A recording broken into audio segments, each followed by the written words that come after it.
Well, I love All Utah Heating and Plumbing because they feel like family. They know my situation. They come on time. They're dependable. They're honest. They've been up front with me, a lot of integrity. I feel like they've helped me on price, given me some good discounts.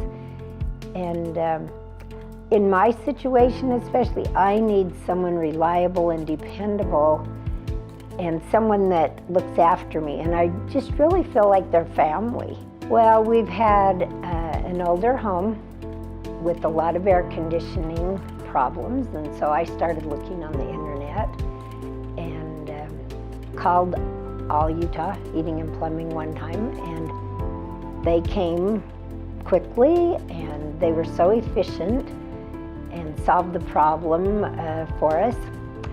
Unfortunately, the problem repeated itself. It was some old equipment, but each time they were out to my home, took care of the situation.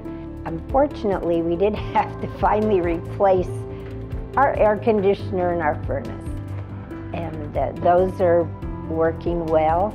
It was an inevitable repair. We'd had other repairmen tell us that was going to have to be taken care of. But they came in one day, they had us up and running, and we've been really pleased with that.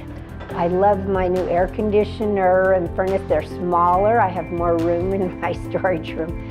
And I think I was explaining a little earlier, your air conditioning, your furnace, your sprinklers, this is the heart of your home. When these things don't work, you really can't function. The reason I kept calling them to come back is because I was so pleased with everything they did, the service, the quality. So I'll keep calling them as long as they're there.